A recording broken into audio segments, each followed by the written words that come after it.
నిజ నిర్ధారణకు అంతిమ నిర్ణయం డిఎన్ఏ టెస్ట్. ఉన్నది ఉన్నట్లుగా వాస్తవాలను శోధించి వివరించే మన డిఎన్ఏ టీవీ, మన రాష్ట్రం, మన ఛానల్. నమస్కారం. ఆంధ్రప్రదేశ్లో రాజకీయాలు శరవేగంగా మారుతున్న పరిస్థితి కనపడుతుంది. దాంట్లో భాగంగానే ఆంధ్రప్రదేశ్ ముఖ్యమంత్రి నారా చంద్రబాబు నాయుడు, డిప్యూటీ సీఎం పవన్ కళ్యాణ్, అదేవిధంగా యువ మంత్రిగా ఉన్నటువంటి నారా లోకేష్, ముగ్గురు కూడా ట్రయాంగిల్స్లో కూడా సూపర్ పవర్ శక్తులుగా రాష్ట్రాన్ని అభివృద్ధి చేసుకునే ప్రక్రియలో ముందుకు వెళ్తున్నారు అనటంలో ఎటువంటి సందేహం లేదు. దాంట్లో భాగంగానే తాజాగా నారా లోకేష్ ఆయన యొక్క అడ్మినిస్ట్రేషన్ కావచ్చు, ఆయన యొక్క భవిష్యత్ ప్లాన్ కావచ్చు, ఈ నేపథ్యంలోనే ఆయన ఈరోజు తాజాగా ఢిల్లీకి వెళ్తున్న పరిస్థితి కనపడుతుంది. ఢిల్లీలో పెద్దలందరినీ కూడా కలిశారు. ఇప్పటికే ఈ పరిస్థితిని ఎట్లా అర్థం చేసుకోవచ్చు అనేటటువంటి అంశం మీద మనతో మాట్లాడేందుకు సీనియర్ జర్నలిస్టు అన్వరపు బ్రహ్మయ్య గారు, అదేవిధంగా తెలుగు తోరణం ఎడిటర్ రెండింటికి ఉన్నారు. ఆయన ఏం చెప్తారనేది మనం ఆయన మాటల్లో తెలుసుకుందాం. నమస్కారం బ్రహ్మయ్య గారు. నమస్తే సార్. లోకేష్ గారు ఆంధ్రప్రదేశ్కి వన్ ఆఫ్ ది సూపర్ శక్తిగా మారుతున్నారు అనేది మనకు వస్తున్నట్టు సమాజం. దీన్ని ఎట్లా అర్థం చేసుకోవచ్చు? మీరు చెప్తున్నట్టుగా నిజమండి. లోకేష్ గారు శక్తివంతమైన నాయకుడిగా తయారవుతున్నారు. దాంట్లో చెప్పటంలో ఎటువంటి అనుమానం లేదు. ఎందుకంటే ఆయన మంచి ఉన్నత విద్యావంతుడు, విదేశాల్లో చదువుకొని వచ్చారు ఆయన దానికి సంబంధించి. సో ఆయన ఇవాళ రాష్ట్రానికి విద్యామంత్రిగాను అంటే ఐటీ మినిస్టర్గాను ఉన్నారు. ఆయన ఆ నేపథ్యంలో ఇవాళ విశాఖపట్నంలో గూగుల్ క్లౌడ్ ఏర్పాటుకు సంబంధించి ఏర్పాటు చేసే ప్రతిపాదన వచ్చింది. ఆ ప్రతిపాదన నేపథ్యంలో ఆయన ఏం చేశారు, స్వయంగా ఢిల్లీ వెళ్ళారు. అండ్ అక్కడ ఉన్నటువంటి కేంద్ర మంత్రి తెలుగుదేశం పార్టీకి చెందినటువంటి నాయకుడు రామ్మోహన్ గారు ఉన్నారు. అట్లాగే ఇంకో పెమ్మసాని చంద్రశేఖర్ గారు సెంట్రల్ మినిస్టర్ ఉన్నారు. వీళ్ళు ముగ్గురు కలిసి అక్కడ ఉన్నటువంటి గూగుల్ క్లౌడ్ ఎండీ గారు ఎవరైతే విక్రమ్ సింగ్ గారు ఉన్నారో వాళ్ళని కలిశారు. ఈ దీనికి సంబంధించి విశాఖపట్నంలో ఈ గూగుల్ క్లౌడ్ ఏర్పాటుకి సంబంధించిన ఏర్పాటు మీద వాళ్ళు చర్చించారు. వాళ్ళు చర్చించి చాలా సానుకూలమైనటువంటి ప్రతిపాదనలు వాళ్ళు అక్కడి నుంచి ఆయన దగ్గర నుంచి పొందారు. దీనికి సంబంధించి ఇది గొప్ప విషయం. దీనికి సంబంధించి అట్లానే ఆయన ఏం చేశారంటే లోకేష్ గారు అక్కడికి వెళ్ళిన తర్వాత, సో అంతకుముందు ఎప్పుడో చెప్పారు, ఈయన వెళ్ళలేదు ఇప్పటి వరకు.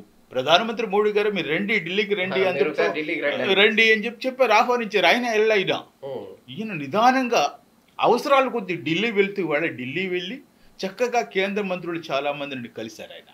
అంటే ఇప్పుడు భారతదేశంలో భాగంగా ఉన్న ఆంధ్రప్రదేశ్ ఇవాళ విభజన కారణంగా చాలా నష్టపోయింది. ఆ నష్టాన్ని వివరించడం, ఎవరి శక్తి మేరకు వాళ్ళు ప్రయత్నాలు చేస్తున్నారు. వాళ్ళు కేంద్రం దగ్గరికి వెళ్ళి అయ్యా ఆంధ్రప్రదేశ్ ఇట్లా డివిజన్ కారణంగా నష్టపోయింది, ఆ తర్వాత పరిపాలనాపరమైన లోపాల కారణంగా కొంతమంది వేరే వ్యక్తుల వల్ల నష్టపోయింది, దీన్ని భరించాలంటే భర్తీ చేయాలంటే కేంద్ర సహకారం అవసరము అని చెప్పేసి వాళ్ళు ముందుకు వస్తున్నారు. వెళ్ళి వివరణ చేసి అందులో భాగంగానే లోకేష్ వాళ్ళందరినీ కలిశాడు. కేంద్ర మంత్రులు కలిశారు, ఇతర ముఖ్యులు కలిశారు. కలిసి రాష్ట్ర పరిస్థితిని వివరిస్తూ వస్తున్నారు.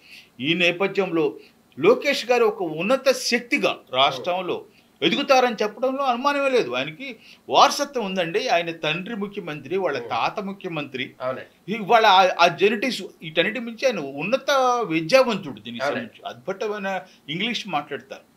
సో వీళ్ళందరికీ వాళ్ళ పెద్ద రాష్ట్రంలో ఇవాళ తెలుగుదేశం పార్టీకి కానీ ఇతర ఒక ఆశాజ్యోతిగా కనిపిస్తున్నారు.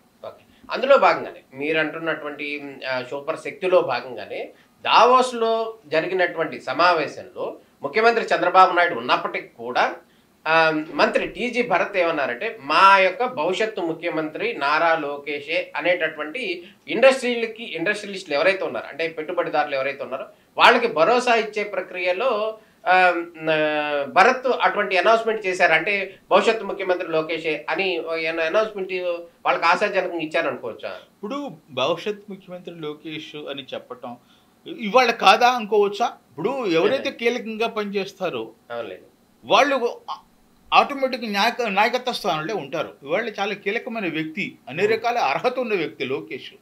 కాబట్టి తండ్రి తర్వాత వాళ్ళ పార్టీ పగ్గాలు ఇప్పుడు నాయకత్వం ఎన్టీ రామారావు గారి తర్వాత చంద్రబాబు నాయుడు గారు వచ్చారు.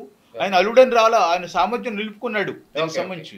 అట్లా ఇచ్చారు దానికి సంబంధించి. అంటే సామర్థ్యం ఉంది కాబట్టి, పైగా ఆయన తీసుకున్న తర్వాత కూడా ఆయన వ్యక్తిగతంగా ఆయన సామర్థ్యంతో చంద్రబాబు గారు మళ్ళీ 2-3 సార్లు గెలిచారు దానికి సంబంధించి.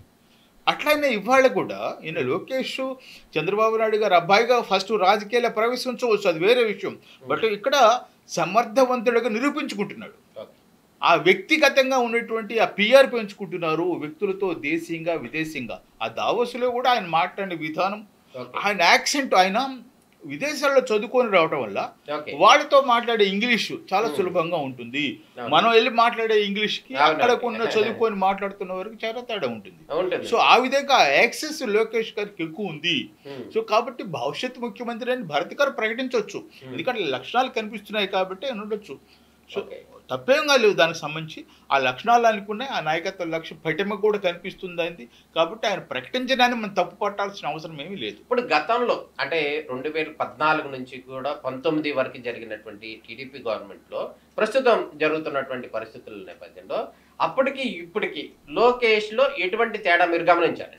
చాలా పరిణితి కనిపిస్తుందండి. ఆయన మీకు ఫస్ట్ ఆయన ఎమ్మెల్సీగా ఉండి తర్వాత మంత్రి అయిన తర్వాత ఎమ్మెల్సీగా ఉన్నప్పుడు ఉన్న పరిస్థితి, ఎమ్మెల్సీ అయిన తర్వాత మంత్రిగా మనం గవర్నమెంట్లో ప్రారంభం ఉన్న దశలోనే కాలపరిమితి అయిపోయింది అనుకోండి. కానీ అప్పటికి ఇప్పటికీ చూస్తే చాలా పరిణితి.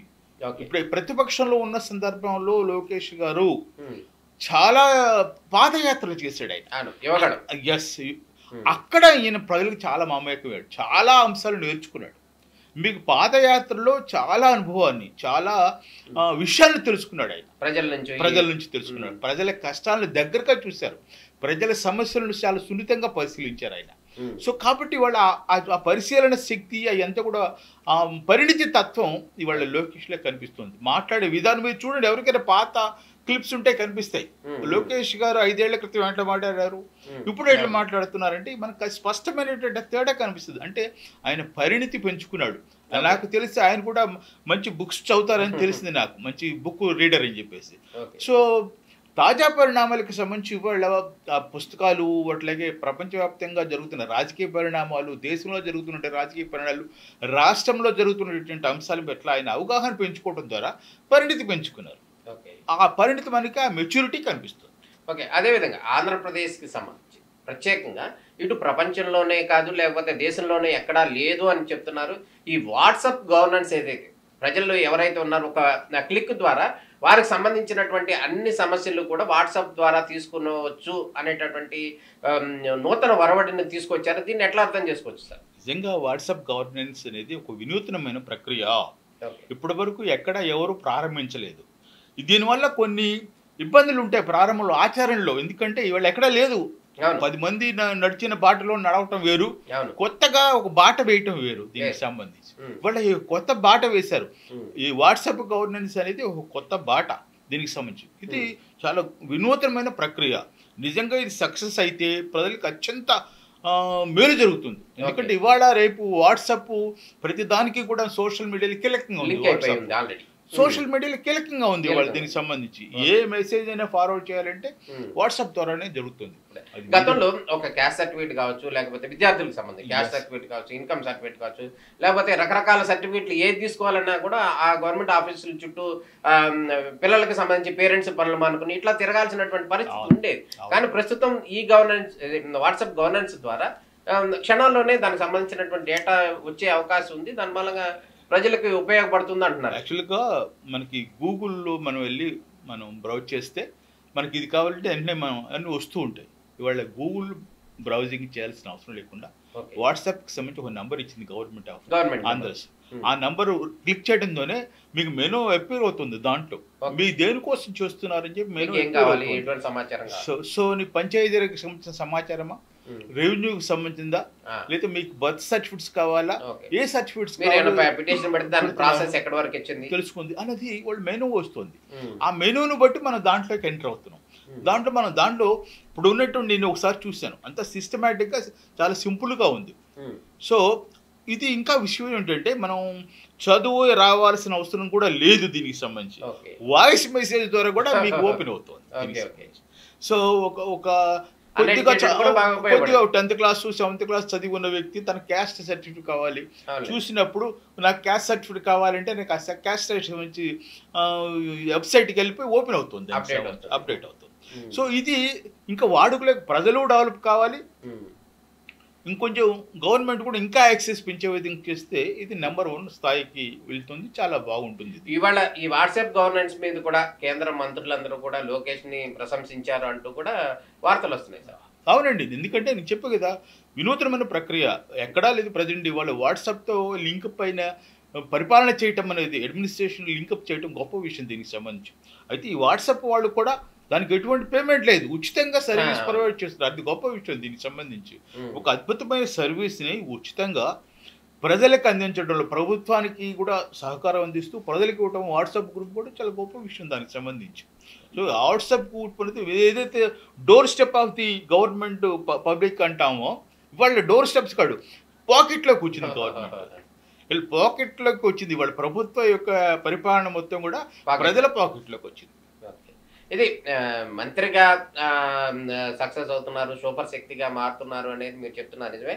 అదేవిధంగా ప్రాతినిధ్యం వహిస్తున్నటువంటి మంగళగిరి నియోజకవర్గ ప్రజలకి అదేవిధంగా అక్కడ డెవలప్మెంట్ ఏదన్నా చేశారని మనం భావించవచ్చా లోకేష్ గారు? సార్ నాకు తెలిసి మంగళగిరిని ప్రతి శాసనసభ్యుడు ఆదర్శంగా తీసుకోవాలి. ఓకే, ఇవాళ లోకేష్ గారు అక్కడ నిత్యం ప్రజలకు అందుబాటులో ఉండి వాళ్ళ కాన్స్టిట్యున్సీ వాళ్ళే కాదు ఇతర ప్రాంతాలకు చెందిన కాన్స్టిట్యున్సీ ప్రజలు కూడా వచ్చి ఆయన కార్యాలయానికి వచ్చి లైన్లో నిలబడి వాళ్ళ సమస్య చెప్పుకుంటున్నారు దీనికి సంబంధించి.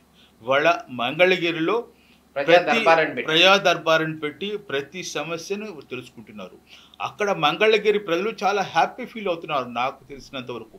లోకేష్ మా శాసనసభ్యుడిగా ఉన్నారు, ఆయనే మంత్రిగా ఉన్నారు, ఆయనే రేపు పొద్దున కీలకంగా మారిపోతున్నారు ప్రభుత్వంలో, అటువంటి నాయకుడు మా కాన్స్టిట్యున్సీ నుంచి రావటం గొప్ప విషయం అని చెప్పేసి అక్కడ ప్రజలు చాలా ఆనందంతో ఉన్నారు. ఓవరాల్గా ఏం చెప్తారు సార్ లోకేష్కి సంబంధించినటువంటి భవిష్యత్తు ఎలా ఉండే అవకాశం ఉంది? మామూలుగా జస్ట్ భవిష్యత్తు ఎలా ఉండే అవకాశం ఉంది? భవిష్యత్తు చాలా అద్భుతంగా కనిపిస్తుందండి ఆయనకి సంబంధించిన భవిష్యత్తు. ఎందుకంటే ఆయనకి ఏమీ లేకుండా రాలేదు, ఆయన పరిణితి పెంచుకుంటున్నాడు, మంచి అధ్యయనం చేస్తున్నాడు. ఇప్పుడు రోజులో దానికి సంబంధించి నాకు తెలిసి ఎప్పుడు కూడా ఆయన తండ్రిలాగానే, తండ్రి కూడా రోజు మొత్తం మీద 8 గంటలే రెస్ట్ తీసుకుంటారు, మిగతా టైం అంతా కూడా పనిచేస్తారు. అంటే 16 గంటలు రోజు పనిచేస్తున్నారు ఆయన. ఇంకా పని చేయడానికి కావాల్సిన యోగుడు శక్తి ఉన్నది దీనికి సంబంధించి, చేయాలనే తపన ఆయనలో ఉంది. సో ఇవన్నీ కలిసినప్పుడు ఆయన గొప్ప నాయకుడిగా తయారయ్యే ఇవాళ భవిష్యత్తులో నీకు ఒక ఆంధ్రప్రదేశ్లోనే కాదు భారతదేశంలోనే ఒక క్రియాశీలకమైన నాయకుడిగా ఉద్భవించి పరిణామం చెందే అవకాశం ఉంది లోకేష్ గారు. ఓకే, అదే ఇంకో విషయం కనుక మనం గమనించినట్టు నిన్న మొన్న కూడా చంద్రబాబు నాయుడు గారు ఢిల్లీ వెళ్ళారు, ఎన్డీఏ పక్షాన ఢిల్లీలో ప్రచారం చేశారు. అంటే భారతీయ జనతా పార్టీ భారతదేశం మొత్తాన్ని కూడా గెలుపొందింది కానీ అక్కడ అన్ని చోట్ల విజయం సాధించింది కానీ ఒక ఢిల్లీలో మాత్రం ఆ పట్టు సాధించలేకపోయింది. గతంలో ఇది కేజ్రీవాల్ 2-3 సార్లు కూడా ముఖ్యమంత్రి అయినటువంటి సందర్భం ఉంది అక్కడ ఢిల్లీలో.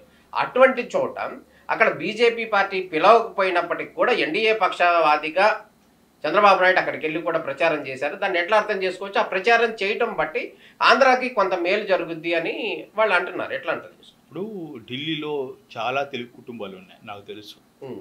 అక్కడ మన సెక్రటరీలో పనిచేసే ఎంప్లాయీస్ ఉన్నారు మనకు, అక్కడ ఏపీ గెస్ట్ హౌస్లో అక్కడ ఉన్నటువంటి వాళ్ళందరూ కూడా చాలా కుటుంబాలు ఉన్నాయి. కాకుండా వ్యాపారస్తులు చాలామంది ఉన్నారండి మనకి ఢిల్లీలో. మనకు చూసుకున్నట్లయితే మార్కెట్, ఫర్నిచర్ మార్కెట్ అటువంటి కొన్ని చోట్ల ఉన్నాయి, నేను కూడా వెళ్ళాను స్వయంగా. తెలుగు కుటుంబాలు చాలా ఉన్నాయి అక్కడ. తెలుగు అసోసియేషన్లో 2-3 పనిచేస్తున్నాయి ఢిల్లీలో. అంటే తెలుగు కుటుంబాలు చాలా బాగున్నాయి. అంతకుముందు ఉన్నటువంటి కాంగ్రెస్ గవర్నమెంట్ మహిళా ముఖ్యమంత్రి ఆవిడ గుర్తులేదు, ఆవిడ ప్రత్యేకంగా తెలుగు అసోసియేషన్కి సంబంధించి తెలుగు కుటుంబాలు ఉన్నటువంటి వాళ్ళకి వచ్చి ఆవిడ ప్రచారం చేసుకున్నారు. అంటే తెలుగు వాళ్ళ ప్రాధాన్యత ఢిల్లీలో ఎక్కువగా ఉంది. ఇవాళ తెలుగు వారిలో చంద్రబాబు నాయుడు గారికి ఆ ఇమేజ్ కూడా ఎక్కువగా ఉంది.